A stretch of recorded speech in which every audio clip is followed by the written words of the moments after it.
आज का जो हमारा टॉपिक है वो पॉलीमराइजेशन रिएक्शन है। किसके? अल्कीन के आज हमने पॉलीमराइजेशन रिएक्शन पढ़ी। अल्कीन के हमने पहले दो किस्म के रिएक्शन पढ़ लिए हैं। पहले को हमने कहा था एडिशन रिएक्शन, दूसरे को हमने कहा था ऑक्सीडेशन रिएक्शन। तो अब ये तीसरे किस्म के रिएक्शन हम पढ़ने जा रहे हैं। वो क्या है जी? हमारे पास पॉलीमराइजेशन रिएक्शन। क्या है जी? Polymerisation reaction. पॉलीमराइजेशन का मतलब होता है जी, ये जो स्मॉल मॉलिक्यूल हैं वो जुड़ते हैं, कंबाइन करते हैं। ठीक है, क्या करते हैं जी? स्मॉल मॉलिक्यूल जो है हमारे पास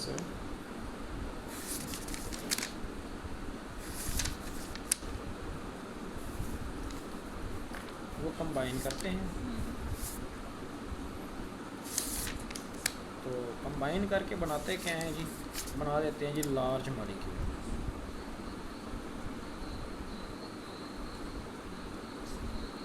इसमें क्या होता है? पॉलीमराइजेशन रिएक्शन ऐसे रिएक्शन होते हैं जिसके अंदर स्मॉल मॉलिक्यूल, छोटे छोटे मॉलिक्यूल मिलते हैं, कंबाइन करते हैं, तो लार्ज मॉलिक्यूल बनते जाते हैं। क्या है जी? पॉलीमराइजेशन रिएक्शन ऐसा रिएक्शन है जिसके अंदर स्मॉल मॉलिक्यूल कंबाइन करते हैं और बनते क्या हैं जी? लार्ज मॉलिक्यूल, बड़े मॉलिक्यूल बनते हैं। ऐसे रिएक्शंस को हम क्या कहते हैं? पॉलीमराइजेशन रिएक्शन कहते हैं। तो पॉलीमराइजेशन रिएक्शन में अगर हम इसकी एक अल्कीन के हिसाब से देखें तो सिंपलेस्ट मेंबर लेते हैं ये अल्कीन का, वो है हमारे पास इथीन। क्या है जी? Ethene, CH2 double bond CH2। For example ये इथीन है, हमने इसके हज़ारों मॉलिक्यूल ले लिए हैं, समझ लग रही है? उस हज़ारों मॉलिक्यूलों को हमने N से ज़ाहिर कर दिया, मतलब बहुत ज़्यादा तादाद में हमने अल्कीन ले ली है, बहुत ज़्यादा तादाद में अल्कीन के मॉलिक्यूल्स ले लिए हैं। हमने अब इनको क्या करवाना है? हमने इनको अब हीट करना है ऑलमोस्ट 400 डिग्री सेंटीग्रेड पर। हमने इनको अब क्या करना है जी? हीट करना है। कितने डिग्री सेंटीग्रेड पर? 400 डिग्री सेंटीग्रेड पर। प्रेशर भी बहुत ज़्यादा रखना है, तकरीबन 100 एटमॉस्फेयर प्रेशर रखना है। हम इस अल्कीन को 400 डिग्री सेंटीग्रेड पर हीट करेंगे और उसका प्रेशर भी ज़्यादा रखेंगे, ऑलमोस्ट 100 डिग्री सेंटीग्रेड। तो ज़्यादा टेम्परेचर और ज़्यादा प्रेशर पर इसके जो डबल बॉन्ड होते हैं वो टूट जाते हैं। इसके जो डबल बॉन्ड होते हैं जी वो टूट जाते हैं। फिर इस तरह ये बन जाता है जी CH2 सिंगल बॉन्ड CH2, ये आगे फिर CH2 आ जाएगा, पीछे फिर CH2 आ जाएगा। समझ लग रही बात की? आगे पीछे CH2 लगते जाएंगे, लगते जाएंगे, लगते जाएंगे और हमारे पास अल्कीन बनती जाएगी। हम इसको क्या कहेंगे जी? ये मॉलिक्यूल जो आप कह रहे हैं ये एन टाइम है। जितने आपने हज़ारों मॉलिक्यूल इधर लिए थे, हज़ारों इस तरह के जो सब यूनिट हैं आपस में जुड़ते हैं। हज़ारों इस तरह के सब यूनिट आपस में जुड़ते जाए। समझ लग रही बात की? और एक लंबी चेन बना देंगे, लंबा सा मॉलिक्यूल बना देंगे, बड़ा सा मॉलिक्यूल बना देंगे। उस बड़े मॉलिक्यूल को हम क्या कहेंगे? पॉलीथीन।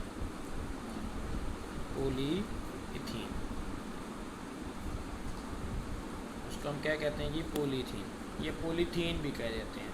ठीक है, तो हमने क्या पढ़ा? इसका पॉलीमराइजेशन रिएक्शन पढ़ा। हमने कहा कि ये ऐसा रिएक्शन है जिसके अंदर स्मॉल मॉलिक्यूल मिलते हैं, कंबाइन करते हैं, लार्ज मॉलिक्यूल बनते हैं। तो इसकी एक मिसाल देख ली हमने अल्कीन की। हमने इथीन ले लिया, उसको ज़्यादा टेम्परेचर दिया, ज़्यादा प्रेशर दिया, तो वो पॉलीथीन में बना। तो अगर आप इस रिएक्शन के दौरान एक कैटलिस्ट इस्तेमाल करेंगे, वैसे कैटलिस्ट के बगैर ही ये रिएक्शन हो जाता है, लेकिन अगर आप एक कैटलिस्ट ले लेंगी जिसको हम कहते हैं एलुमिनियम ट्राई मिथाइल या एलुमिनियम ट्राई इथाइल, जो मर्ज़ी आप दो कैटलिस्ट इस्तेमाल कर सकते हैं, एक और भी इस्तेमाल कर सकते हैं। फॉर एग्जाम्पल हमने इधर एक कैटलिस्ट ले लिया है जिसका नाम क्या है जी? Aluminium triethyl, C2H5 3 time. हमने एक कैटलिस्ट ले लिया है जिसका नाम जी एलुमिनियम ट्राईथाइल। या एक और कैटलिस्ट ले लिया है जी जिसका नाम है जी हमारे पास TiCl4। ये हमारे पास क्या है? TiCl4। ये इस तरह के कैटलिस्ट की मौजूदगी में जो हमारे पास पॉलीथीन बनेगी ना, वो बेहतर क्वालिटी होगी, वो हाई क्वालिटी पॉलीथीन बनेगी। क्या बनेगी जी? इन कैटलिस्ट की मौजूदगी में जो पॉलीथीन आपको ऑब्टेन होगी वो क्या हो जाएगी? High quality polythene, high quality polythene. समझ लग रही बात की? जी बिल्कुल। तो अगर हम वैसे ये रिएक्शन जो है ना ये बगैर किसी कैटलिस्ट के हो जाएगा, लेकिन अगर हम कैटलिस्ट इस्तेमाल करें जैसा कि हमारे पास एलुमिनियम ट्राईथाइल है, ठीक है, तो हमारे पास कौन सी केस पॉलीथीन हासिल होगी? हाई क्वालिटी पे पॉलीथीन हासिल, ठीक है। तो यहाँ पे इसके रिएक्शन कंप्लीट हो जाते हैं अल्कीन के। तो हम अल्कीन के यूजेस पढ़ लेते हैं। अल्कीन के यूजेस में इसकी सिंपलेस्ट मेंबर देखते हैं जिसको हमने कहा इथीन, ठीक है, जिसको हमने क्या कहा जी? इथीन का। इसके हम यूजेस पढ़ते हैं। हम लिखते हैं ये यूजेस ऑफ इथीन, इथीन के इस्तेमाल, इथीन के इस्तेमाल। समझ लग रही बात की? सबसे पहला इस्तेमाल क्या है जो ऊपर हम पढ़ चुके हैं कि इथीन पॉलीथीन बनाने में काम आता है, ठीक है। हम क्या लिखेंगे? It is used in making polythene, used in making a polythene. ये किसके में काम आता है जी? पॉलीथीन को बनाने के लिए इस्तेमाल होता है, ठीक है। It is used in making a polythene. हम इससे पॉलीथीन बना सकते हैं। पॉलीथीन असल में है क्या चीज़? पॉलीथीन एक प्लास्टिक है। पॉलीथीन असल में क्या चीज़ है? प्लास्टिक है। और ये वाली प्लास्टिक कहाँ कहाँ इस्तेमाल होती है? ये वाली बैग्स बनाने में इस्तेमाल होती है, ठीक है।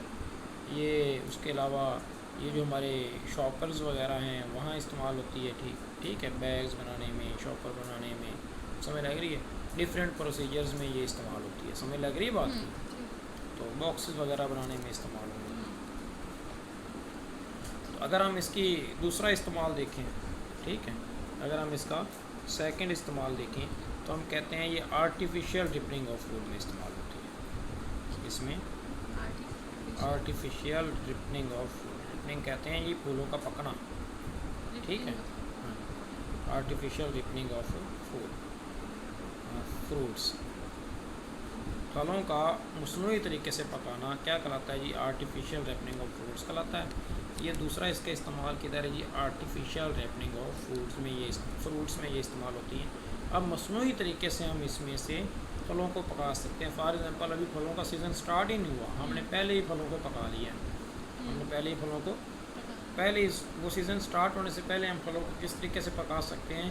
हम उसके ऊपर इथीन की स्प्रे कर देंगे तो फल जल्दी पक जाएंगे। समझ लग रही बात की? तो हम क्या करते हैं जी? आर्टिफिशियल रिपनिंग ऑफ फ्रूट्स में हम इसको इस्तेमाल करते हैं। समझ लग रही बात की? अगर हम इसका एक तीसरा इस्तेमाल देखें तो हम इसको कहते हैं कि हम इसको एनेस्थेटिक के तौर पर इस्तेमाल कर सकते हैं। किसके तौर पर? एनेस्थेटिक के तौर पर हम इस्तेमाल कर सकते हैं। एनेस्थेटिक कहते हैं वो दवाएं जो बेहोश करने के काम आती हैं, वो दवाएं जो बेहोश करने के काम आती हैं। बेहोश करने वाली दवा के तौर पर हम इसको इस्तेमाल कर सकते हैं। समझ लग रही बात की? हम इसको एक दवा के तौर पर इस्तेमाल कर सकते हैं। वो क्या है? एनेस्थेटिक दवा तो हम इसको कहेंगे ड्रग कहेंगे, एक ड्रग के तौर पर इस्तेमाल कर सकते हैं। जो ड्रग क्या है जी? बेहोश करने वाली है, ठीक है। हम इसको एनेस्थेटिक के तौर पर क्या कर सकते हैं जी? यूज़ इसका कर सकते हैं। समझ लग रही बात? फिर उसके अलावा हम इसको चौथे नंबर पे इस्तेमाल देखें तो हम इसको मस्टर्ड गैस बनाने में इस्तेमाल कर सकते हैं। कौन सी गैस बनाने में? मस्टर्ड गैस बनाने में हम इसको इस्तेमाल कर सकते हैं। असल में ये जो मस्टर्ड नाम लिया हुआ है ना, ये इसकी आर्डर से लिया हुआ है, ये इसकी खुशबू से लिया हुआ है, ठीक है। ये इसकी क्या से लिया हुआ? आर्डर से लिया हुआ है। आर्डर कहते हैं खुशबू को, ठीक है। इसकी जो खुशबू थी वो मटर मतलब वो मस्टर्ड की तरह की थी, सरसों के तेल की तरह की थी।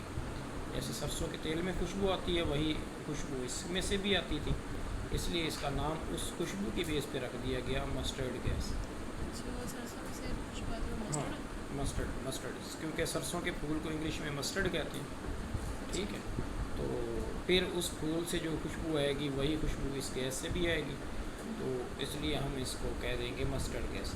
असल में ये गैस नहीं है, असल में ये गैस नहीं है, ठीक है। ये असल में ये हाई बॉइलिंग लिक्विड है।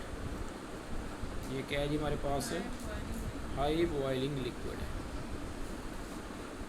हाई बॉइलिंग लिक्विड ऐसा लिक्विड होता है, फॉर एग्ज़ाम्पल हमारे पास पानी है, वो 100 पे बॉयल होना शुरू हो जाता है। तो वो कितने पे 100 पे बॉयल होना शुरू हो जाता है, तो उसका टेम्परेचर कितना होता है जी 100। उसका टेम्परेचर कितना होता है जी 100। जितना मर्ज़ी उसको हीट करते रहो, पानी का टेम्परेचर 100 से नहीं बढ़ेगा, क्योंकि पानी का बॉइलिंग पॉइंट क्या है 100 है। फॉर एग्जांपल हमारे पास मस्टर्ड गैस है, मस्टर्ड गैस असल में गैस नहीं होती, हाई बॉइलिंग लिक्विड होता है। फॉर एग्जांपल ये वाला लिक्विड 1000 डिग्री सेंटीग्रेड पर बॉयल हो रहा है। कितने पे बॉयल हो रहा है 1000 डिग्री सेंटीग्रेड। ये कितनी हीट जज़ब करता है, पानी सिर्फ 100 डिग्री सेंटीग्रेड तक हीट जज़ब करता है। और ये क्योंकि इसका बॉइलिंग पॉइंट ज़्यादा है, ये 1000 डिग्री सेंटीग्रेड हीट जज़ब करेगा तो बॉयल होगा। अब पानी का टेम्परेचर है जी फुल, जब बॉयल हो रहा होता है तो 100 डिग्री सेंटीग्रेड। फॉर एग्जांपल वो 100 डिग्री सेंटीग्रेड वाला पानी हमारे जिस्म पे पड़ा है, हमारे हाथ पे गिर गया तो हमारे हाथ पे जलन फील होगी। इसी तरह आप अंदाज़ा लगाएं, ये 1000 डिग्री सेंटीग्रेड वाला पानी है। अब ये जब हमारे जिस्म पे पड़ेगा तो क्या हमारे जिस्म का कितना बुरा हाल करेगा। ऐसे ही है ना, ये हाई बॉइलिंग लिक्विड होता है। ये असल में क्या होता है, हाई बॉइलिंग लिक्विड होता है। ये कहाँ इस्तेमाल हुआ था, ये वर्ल्ड वार 1 में इस्तेमाल हुआ था। वर्ल्ड वार 1 में इस्तेमाल हुआ था, ठीक है। ये जो हम पढ़ रहे हैं मस्टर्ड गैस, असल में ये हाई बॉइलिंग लिक्विड है। ये कहाँ इस्तेमाल हुआ था, वर्ल्ड वार 1 में, पहली जंग अज़ीम में ये इस्तेमाल हुआ था, ठीक है। इसको इस्तेमाल फाइन ड्रॉपलेट्स की हालत में किया गया था। किस हालत में किया गया था, फाइन ड्रॉपलेट्स की हालत में इस्तेमाल किया हुआ था। बिल्कुल छोटे छोटे दानों की हालत में इस्तेमाल किया गया था। इसको छोटे छोटे दानों की हालत में ना स्प्रे किया हुआ था। ये जिस भी बंदे के, जिस भी इंसान के जिस्म पे ये स्प्रे गिरती थी, वहाँ से इंसान की जो स्किन है वो पिघल के नीचे गिर जाती थी। समझ लग रही है। पहले इंसान को बहुत ही तकलीफ़ दे मौत होती थी कि स्किन उसकी पिघलती है, वो नीचे गिरती है, बहुत ज़्यादा तकलीफ़ होती है इस समय में।